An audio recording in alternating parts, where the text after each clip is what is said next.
Welcome to the Rise Up podcast, where we explore the stories of business leaders rising above challenges and driving innovations. And super excited to have us joining us in the Wonder Tree studio today. Rance Loafman, CEO of Caprock Paving. Yeah. Rance, welcome on a summer afternoon. Yeah, it's great to be here. West Texas has finally dried out a little bit, and we're back moving again. Oh, man. Yeah, especially as we dive into the stuff you do. Water doesn't contribute a lot to what you do. I'm just going to guess. Yeah. Or immense amounts of water. Either or. Really dry can impact us. Yeah. Really wet can impact us as Okay, well. so we're recording here in mid-July, so I'm just going to timestamp this just a second. Have we had more rain in West Texas and Lubbock in the last little bit? Like, does this above average it feels like? Very above average. I've lived here all my life and couldn't tell you when we've had a wetter year. Yeah. And generally good. I like to kind of bring the agricultural perspective. I'm not an ag expert, but generally good for our farmers from this point of the year, or too much, or where does that stand in our... I've got some friends that farm. We're deeply embedded in a farming community, and everybody's very happy right now. Very happy.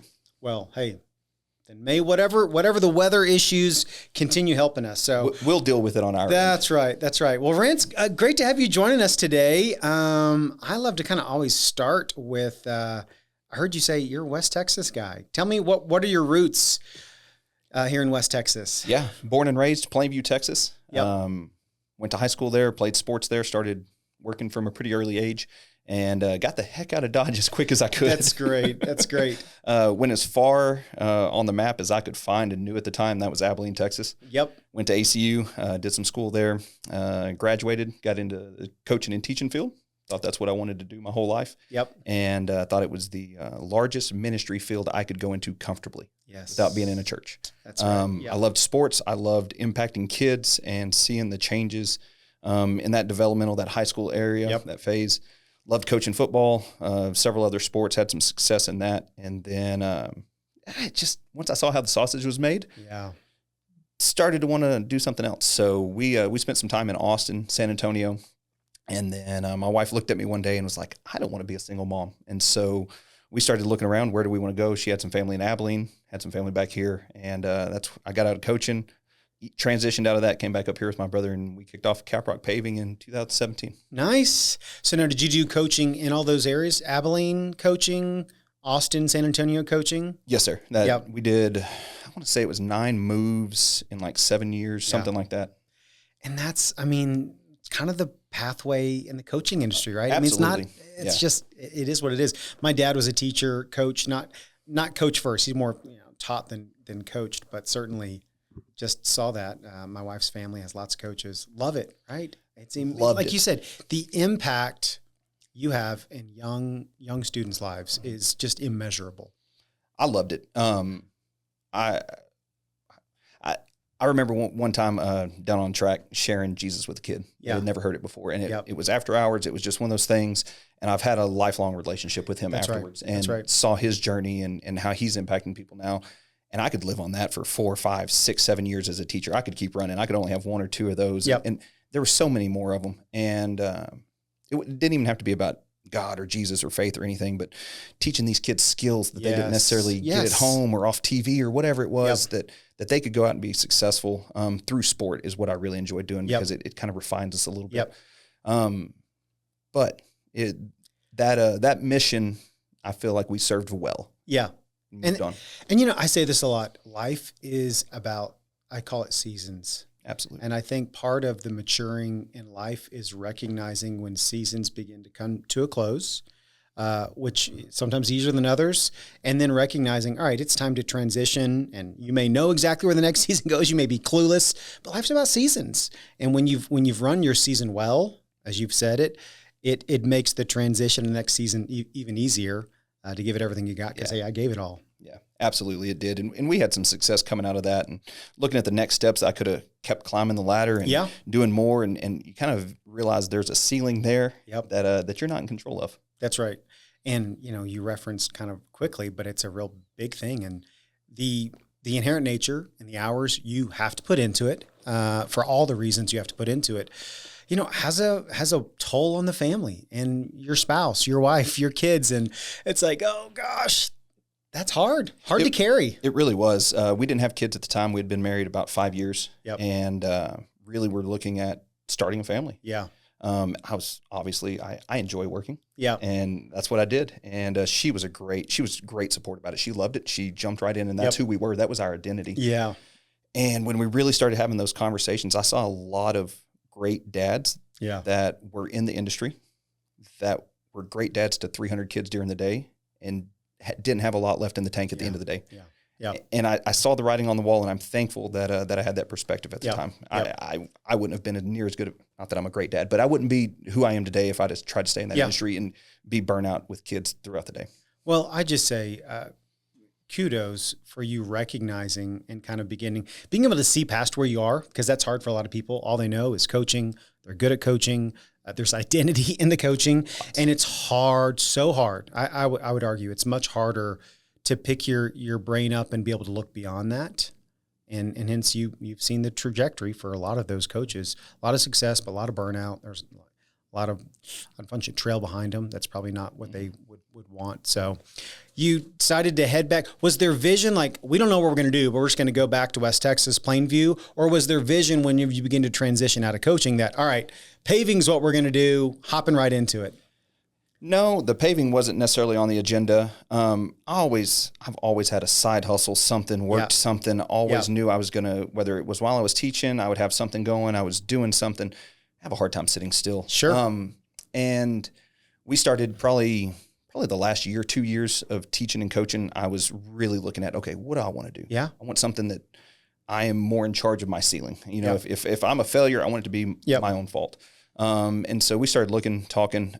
My dad, we had done it growing up. We'd done a little bit of asphalt work, similar type things. My brother went to school, decided he didn't want to be a teacher, but before getting into the industry, he came right out. And we just started talking to each other. In about a year of conversations, we decided, hey, we at least know this industry. We kind of dove in, looked at it for about 12 months, and realized there's not many young people doing it professionally. Yeah, that's right. That's right. And so that's the impetus behind it. I love it. In my brain, and this is the entrepreneur in me, this is the salesperson in me, this is the just literally knowing you got to get, I call it sales, you got to get revenue in the door, and revenue is customers. So what were those, how hard, how easy, because you've got long-term relationships in West Texas and Plainview, so that probably carries a decent amount of weight, but you're still a new business, so to speak. What were those first couple sales like? Walk me through, kind of back up the clock a little bit of like, you're in front of people and you're telling them you're the best thing since sliced bread. Pay me a bunch of money to pave. What did that look like when you're starting? Because it's hard. Yeah, it's still hard today, but when you're starting, it is like not easy. Yeah, you're in real estate, so you deal with big ticket items and selling that. It gets easier over time, but those first few were not big ticket items. Sure. Take almost anything. I was more nervous about those than anything we do today. Really having some of the relationships locally helped. Yeah. Yep. But we just took off and did it. I like to tell everybody I had 5 years of sales training in the classroom. If you can engage 20, that's 25, really good. At times 125 seventh graders on a football field, and you can get their attention, and I sold all the time. We sold them a vision of what we wanted to be as a football team. That's exactly right. And I think it's still a harder sell than people that need a parking lot. These kids didn't have to be there. They wanted to be there, right? And so we had to get them to buy in, and that's what we do on a sales. Yep. Yeah. Man, you hit it exactly. And I'm gonna emphasize this because I want people to hear. I think a lot of people, if you're a business owner, you have to sell, right? Just unless you grow to the stage that you hire that out. But starting, you have to sell. If I've said this, cultivating the skill set that is sales, I think is one of the most valuable things. And sometimes you accumulate it and you don't know it in coaching. I don't think coaches realize you're great salespeople. Pastors don't know they're great salespeople. If you get someone to agree to marry you, you're a great salesperson. But really, it's just simply giving vision to someone, aligning your vision with their vision, and then saying, these are the services or the products we can use to help you accomplish your vision. That's it. And to be able to communicate vision and solving and creating solutions around that vision is what allows the sales process to go. Absolutely. If you draw it back to coaching, it was understanding what they needed, right? These kids want to buy into something that's larger than them. And in anything you sell, it's understanding the needs of your client. Yep. I think it's pretty simple. So day one, was it you, brother, and dad? Yes. started out pretty small. They'd already been doing it to a degree, and had one employee. Yep. So when you came in, what were the initial, you're wearing lots of hats. So what were those roles and hats that you were wearing kind of in the first season of Caprock Paving? Depends on what the day called for, right? we didn't know what hats we even needed on the hat rack at that time. That's good. We were still going to the store and trying to figure out which ones to buy. Yeah. We did everything. When we still do to a degree, we're still pretty hands-on. Yeah. Like to be involved. But from that day one, I mean, it was everything from completing jobs to transitioning out of the 19th century into the 20th, and hopefully into the 21st. We still had a lot of handwritten things. We weren't doing much on the internet or anything like that. And so all of that, the finance kind of came later. But just figuring out what we needed for that stage. And that's what we've been doing is just be curious, go out and learn.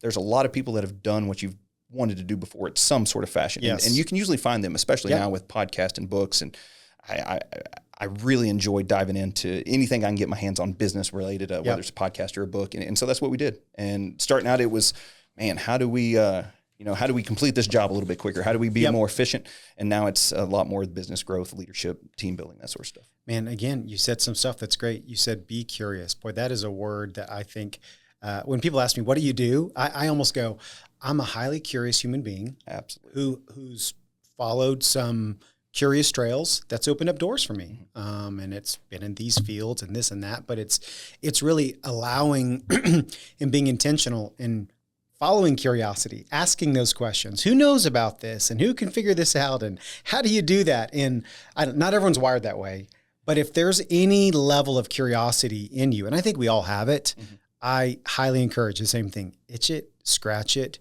lean into it, because you have no idea the doors it opens for you. We try to nurture that with our kids right now. I've got 3. And one of the biggest things I can teach them is to be curious. I feel like as a dad is you can go out and learn most of what you need to, whether it's through college, through school, or on YouTube. And just to have the desire to go do that is fun to see just seeded in them from a young age. Being I guess my academic kind of training was I'm a former CPA financial guy. So I look at the world through dollar signs. That's kind of that's how I build and create things, is make sure there's more dollar signs at the end of the day than you started with, and so on and so forth. So helping train up our daughters, I've got now a 13-year-old and 15-year-old.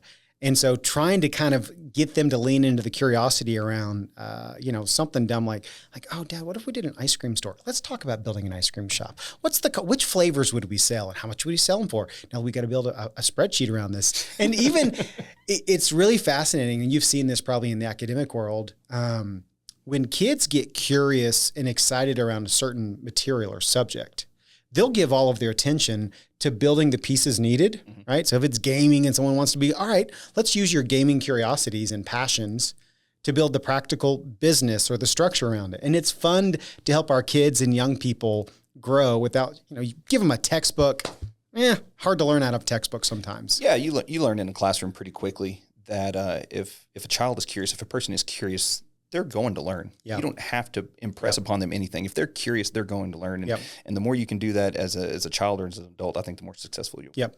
So kind of fast forwarding to today, what's the scope of the kind of projects that Caprock is doing? You kind of said off the air, some of the panhandle, geography you guys cover, but just talk about that for a minute. Yeah. So I like to tell everybody we're an asphalt maintenance and paving company. Yep. We're located based in Plainview. We serve Lubbock and Amarillo. With a little bit in the Permian, a little bit in the upper panhandle. And we basically just move rocks around. Yeah. It's not very fun. It's not very fancy. It's one of those boring businesses that needs to be done, that a lot of people don't pay attention to until you realize it's too late. So we do anything from filling potholes in a parking lot, all the maintenance that goes along with that, the crack repair, the sealing, striping, that sort of stuff. And then we'll do anything ground up, brand new parking lot. So dirt, base, paving, all that sort of stuff. Yep. What are some of the things you see repeatedly owners, managers just ignore, shove under the carpet when it comes to their, paving, concrete, asphalt, et cetera? There's probably a couple. The biggest is that it's an asset. A lot of people forget it's part of your real estate. Yep. And if it, just like the trim on your house, if you don't paint it, it's liable to deteriorate and cause some larger issues. If you deal with it more up front, a little more routinely. You're going to have a lot less cost, and it's going to last you a lot longer over the lifetime of that asset. That's what I try to impress upon people as much as I can is if you don't change the oil in your car, you're going to wind up on the side of the road. And if you don't take care of your parking lot, you're going to wind up with a lot of gravel out there that people see first. That's one of the first impressions people get of your business, whether you think about it or not. Well, that's a good point. Good point. You pull into any bank or retail shopping location, and you step in a pothole full of water, and there goes your day. You're a little frustrated, right? And a lot of people overlook that. Yeah. Boy, they certainly do. And they don't overlook the impression they want to make, but they overlook what makes those impressions. Yeah, if I could get people to put that in their marketing budget, we might be a little bit better off in West Texas about taking care of our lots. Yeah, that's right. My brain starts spinning off in marketing of like, what are the stories to tell? What are the reels to create? You know, that person that, to your point, steps in that pothole, and then, you know, the experience they have with the customer, the church, or whatever it is. Absolutely. It's just like, not what you want. It communicates a lot about you. It's just like anything, right? Yeah, that's right. What has it been like working in a family dynamic? You know, family businesses have lots of pros, lots of challenges, lots of opportunities. Kind of talk me through that as you've done this now several years now. Yeah. My mom was not against it at first, but she was cautionary because my brother and I had always butted heads at times, but been very close. And that dynamic was going to be interesting, she thought. But I didn't want to do it with anybody else. Yeah. After having been in a different industry and kind of seeing how you work with different men and different dynamics develop there, having somebody that I can trust that's going to show up every day and be one of the best partners you could have in the world, I wouldn't trade it for anything at this point. We can get into whatever heated argument we want to about which direction we should go or how this job went or how it didn't, how to handle this situation. He's still going to show up in the morning, and I'm going to do the same thing. And having that trust is, I wouldn't do it if I didn't have him, and I don't think he would either. It's priceless and immeasurable, the trust, right? I say this repeatedly, and it's just, if I'm wrestling with trusting someone that's a key stakeholder in company, organization, that's a almost impossible mountain to overcome. Mm-hmm. And I don't think people take that into consideration. Is the level of trust you have in stakeholders, decision makers, leaders. You got to either rebuild that trust, whatever it takes, or you got to go, maybe this has come to its conclusion, because you can't function that way. Oh, and they're all hard situations. We've been able to achieve what we've been able to achieve without much leverage and without giving up any outside equity. Yeah. But it's because we have each other in that trust. Yep. So I'm going to pivot and ask this question. What does growth look like for Caprock Paving? Here it's 2025. If, you know, I'm going to throw a 5-year window, and this may or may not be on your schedule, but what does growth look like in your world, just for you personally, either the company or just, you know, and so forth? Yeah.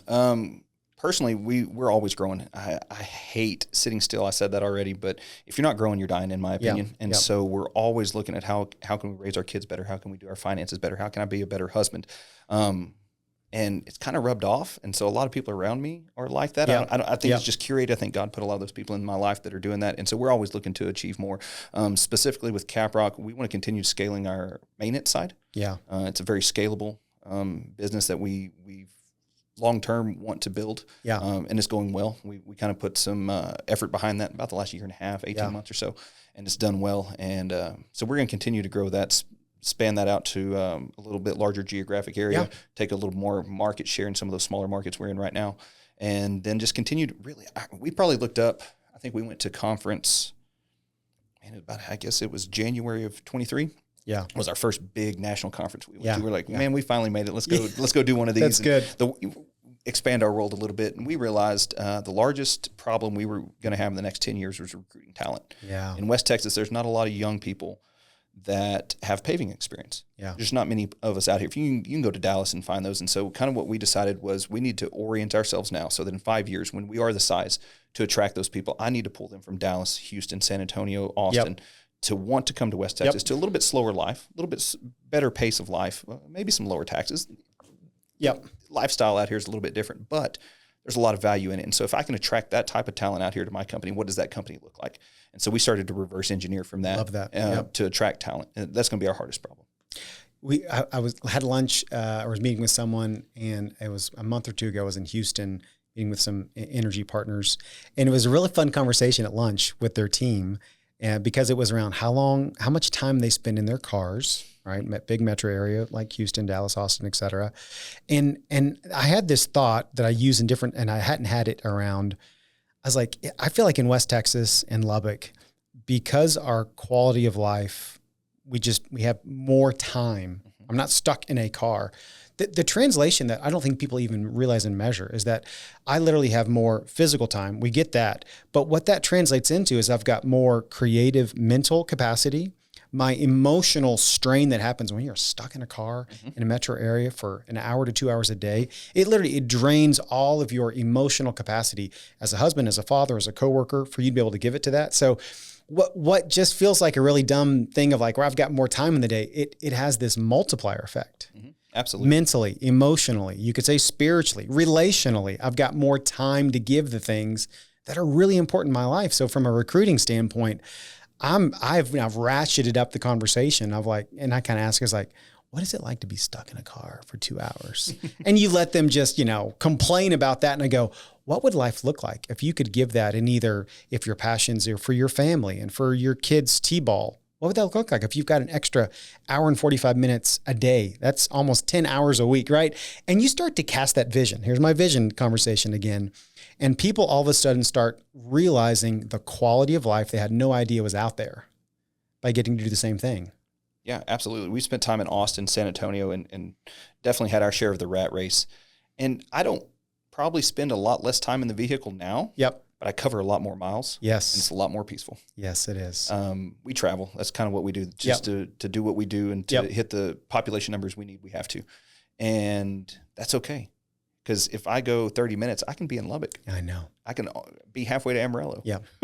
and in those 30 minutes, because it's peaceful, because I don't have my knuckles just grabbing the steering wheel, I can listen peacefully to podcasts, teaching things. I mean, it's just, I consume more books, podcasts, phone calls with people catching up or dealing with business than you could in traffic. So we're still a little ways from this, but I've driven a Tesla for a number of years, partially just out of curiosity, partially because it is just so much fun to tap that accelerator and just have, and it's crazy how much fun it is. Anyway, I've turned on the autonomous driving many times. It's not worth the $100 a month that you pay for it. But in the Metroplex, I turned it on. I was there for a volleyball weekend with my daughter. And I was like, I grew up in Dallas. I know where to go. I know how to change energy. There's a lot of driving in there. I turned it on the whole weekend. I was blown away. I was blown away. Changing lanes, interstate exchanges, toll road to 121, exit off of, it was unbelievable. Now, there's a lot of safety precautions, but my brain's going to, how much more productive am I going to be in a car? If I can have my laptop there, or I've got my phone here. And anyway, we're close to that world of hyper productivity, but we're already starting to have conversations about it. I don't know that we've even really figured out where we want to chase, but it's going to happen. Yeah. I mean, ubiquitously. It's going to happen in our world. And how do we apply it? Yeah. How do we use AI? That's kind of the question we're trying to solve right now. Because if you're not, you're falling behind. But eventually there's going to be some sort of Tesla robot that can run a shovel, that can run a machine. And we've already seen some kind of in our industry that are all electric or they're semi-autonomous. It's coming. And how do we prepare for it? Because the older generation that we are starting to fill in behind has not necessarily done that. And if we don't, we'll be that same group. Well, and you said it. It's just, I think, curiosity and then putting yourself in the space to be exposed to what's out there. You don't have to be the expert. The industry will give you the telltale signs of what's gaining traction, what's viable, what's not viable. But you have to put yourself out there. Mm-hmm. You have to pay attention. You have to learn. You have to ask the questions so that you can then make the decision. All right, this is what we should take advantage of and invest into. Mm-hmm. I like to ask leadership questions. First question, obviously being a coach, you've been around a lot of leadership. Who is a leader that really impacted you just in your career, your adult career? I'll give you two. One, more personally, was defensive coordinator in high school. Yeah. Just a coach, right? Like I figured out I enjoyed football. Yeah. But I enjoyed the way he approached life, his intensity, his intentionality. And he was a big reason I wanted to be a coach. If I can do what he does to people like me, then I'll be a success. Yeah. And so I mirrored 90% of my coaching style after him. A couple of coaches I had in college, and then a few mentors I was around through that coaching tree. Got to be around some guys that were awesome and took little nuggets here and there. Professionally, I started to look in the coaching world. I didn't know about masterminds. I didn't know about anything until I started diving into it.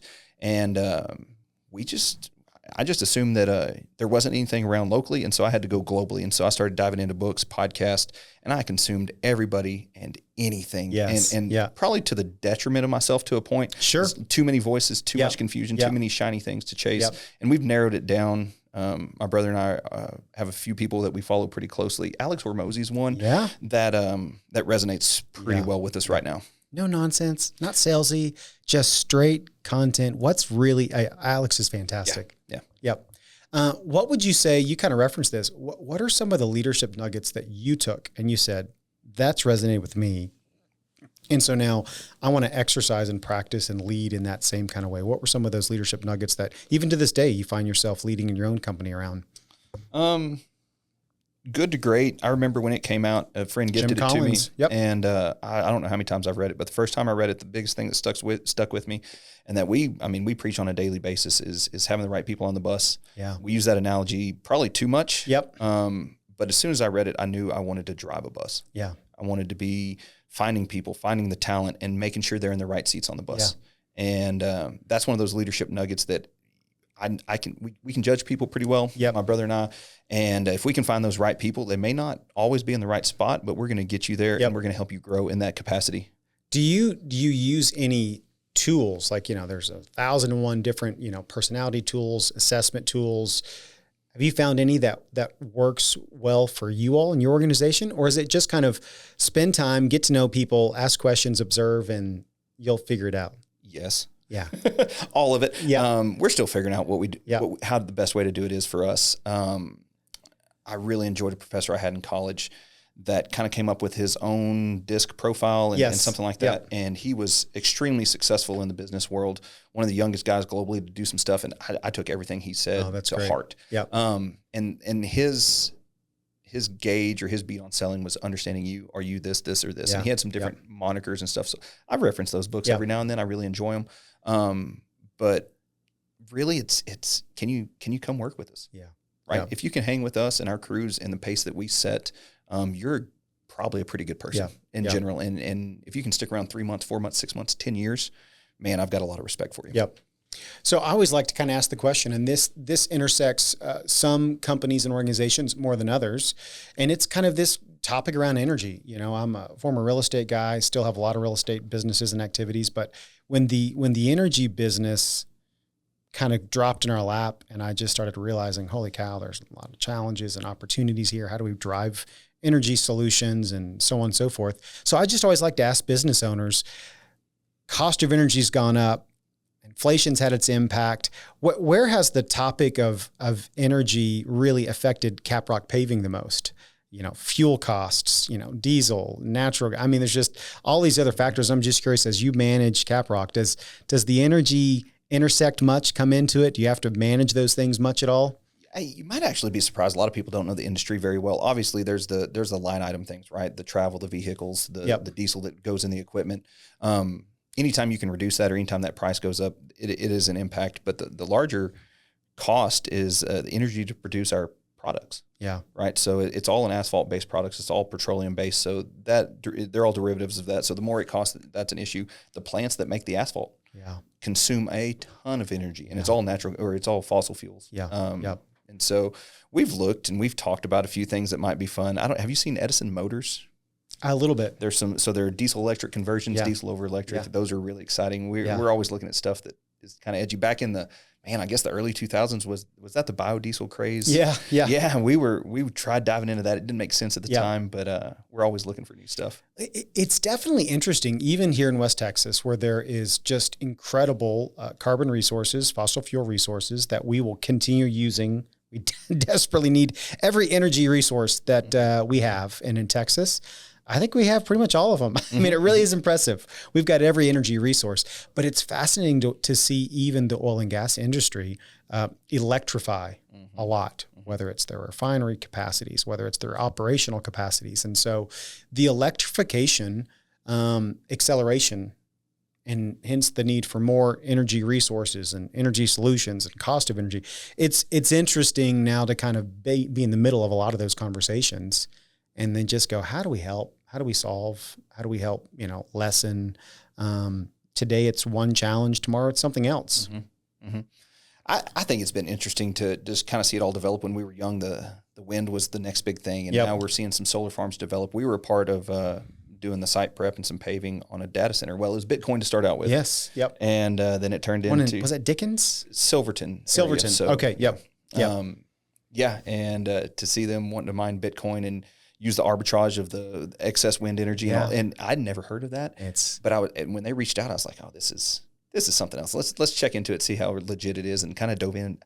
West Texas. Well, and I'll tell you, in a very similar kind of arbitrage capacity, the battery storage assets, I've been saying this a few years, and now it's really coming to fruition. That's probably the biggest thing that we play in now is we deploy, install projects, these large commercial battery assets. And what do battery assets do? They do exactly what you just talked about. They have the ability to store energy. In essence, you're buying and storing energy when the cost is low, and you're waiting, price of energy in the ERCOT markets changes every 15 minutes. Mm-hmm. You're waiting for those prices to move up in the afternoons at 6 o'clock at night when everyone's going home and solar production has kind of started to peak down. So there's less solar coming on. Wind doesn't come on until 9 p.m. You have this demand for energy, price goes up. And what do you do in a battery? Got all this energy just sitting there dormant and ready to go. You unlock it with the click of your keystroke. Yeah. And battery deploys all this energy when it's needed at a high price. So you sell your asset high and you go buy at 2 in the morning when it's low. So again, just paying attention to the industry and going, what are the solutions today that make sense, that we can deploy, that we can serve? And I think anecdotally, those are the things that I've always heard, serving economically around Plainview and the things that we kind of do there, being plugged in, trying to grow that community. That's always been the talk, right? Is what do you do with all of this? Do we send it to Dallas? Do we get to keep it here? Yep. And what do you do when the wind's not blowing or the sun's not shining? Well, maybe offline, you and I chat some more because we're seeing more and more of these battery assets. I'm convinced technology will always keep improving, but just today, what the flexibility, and I think flexibility in your business and your operations is a key valuable asset. How do I be flexible to pivot depending upon the market forces? And battery assets for energy at least give tremendous flexibility. Yeah. So large batteries, I'm assuming, right? These are large batteries. I mean, they're upwards of, we probably start at the minimum 125 kilowatt battery, upwards of a megawatt or more sometimes depending. Okay. Yeah. Very interesting. So yeah, it's again, being a curious learner. And I think that's the key thread here is just, it opens up.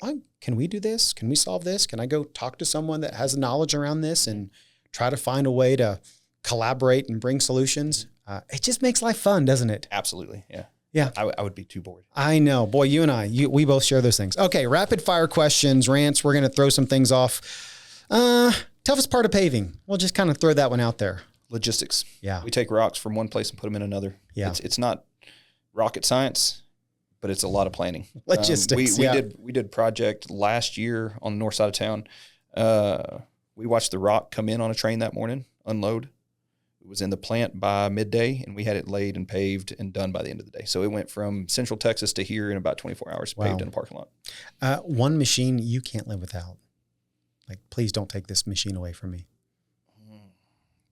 We like our paver, the actual paver. It's kind of like everything in life. Are you a GM or Ford guy?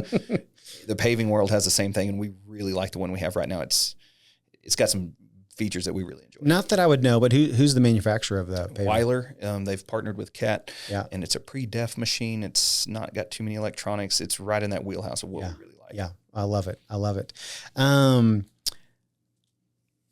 Most underestimated thing about running a paving business. There's a good one for you. Yeah, that one's good.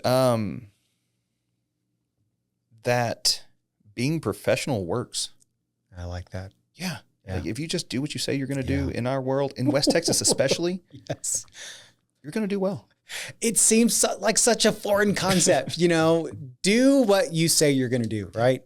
You can sit in the classroom. We've got, some educators here with us. It's like, just do what you say you're going to do. Yeah. And you know, here's something else too. And I really wish, maybe it's just taken years to learn this. Most people, majority of people are actually okay if you drop the ball, if you mess up. No one wants to mess up, right? It paralyzes people, the thought of messing up. And then when you do mess up, you're even more paralyzed. But just owning up, admitting, honestly, I dropped the ball and I'm sorry. I'm going to fix it. That goes a long way. Absolutely. Fail fast and communicate, right? Yeah. That's what we try to do. They'll love it. That's great. All right, quick one. Diesel, electric, or hybrid equipment in the future? What do you see? Diesel over electric. We talked a little bit about Edison Motors. What we do, you run too long right now to run electric. Too high outputs, too high capacity. We've got some skid steers in the world, a few things that are mining, small, but they can run 6, 7, 8 hours. If you're running a 12-hour shift, if you're working at capacity, I think you've got to have a little bit of something generating for right now. I think it will change. Hybrids, probably, some version of that. Some sort of hybrid. You know, Dodge or Stellantis, Ram's about to roll out a truck. They were going to do an EV truck, and I signed up for it just, to put in our fleet for real estate or energy stuff. And then they paused because EV all of a sudden kind of took a little back seat, and Ford's building a big plant. Anyway, they just rolled out what I think is going to be a fascinating electric truck, full-born work truck, but it's going to have an electric, complete frame of electric car, accelerate in the way an electric car could, but its recharge on board is a diesel generator or a fuel generator. Yeah, I think that's the near term. I think that's where we wind up. But it's just cycling back to things that were in vogue in the 40s and 50s, aren't they, right? Like Laterno made those big haul trucks, and that's what they were. They're just locomotives on ground, and they're all diesel over electric. Yeah, that's right. Okay, I always like to kind of wrap up with the question, you're sitting across from your 20, 25-year-old self, cup of coffee, having something to drink. What are you telling yourself? Oh, man, drink a little more coffee, maybe less. Slow down. Yeah. That's one of my biggest things that I have to do is just slow down. I'm really good about not being in the past, probably too good about being in the future, not great about being in the present. Yeah. And I think I would just slow down and appreciate the moments in the present a lot more than I do, instead of just looking to, okay, here's the next thing. Here's the next thing. Here's how I'm going to do this. Here's how I'm going to do this, or with this person, and just slow down. Yeah. Enjoy it. Boy, it's going to happen. Things are going to happen that you can't do as much as you can in a day, but you can do a lot more than you think you can in a year, 10 years, 15, 20 years. And as soon as you extend that time horizon, man, you can get so much done. Yeah. So you just slow down and stop at 5 o'clock. It's okay. Let it percolate a little bit. Yeah. Dude, I love that so much. Rance, thank you. I like to ask if people want to reach out to you personally or Caprock Paving, tell us the different ways that they can touch you guys. Yeah, you can find us. Just Google Caprock Paving. We've got a website on there. We've got some great people that do our marketing and run all of that for us. Wonder Tree's been awesome to us. Yes. Love those guys. So we got a new website rolling out here in the next few weeks, hopefully. All the socials, you can find us pretty easily as well. That's great. That's great. I'm trying to crank up my LinkedIn game a little bit. So if I send something your direction. Absolutely. You see me? Yeah. Keep an eye out. Good. Well, folks, thank you for joining us on the another episode of the Rise Up podcast. You can touch base with Rise Energy if you've got some energy questions or solutions on our socials at GetRiseEnergy, GetRiseEnergy.com. Again, thank you so much for joining us, and make it a good one. Until the next time.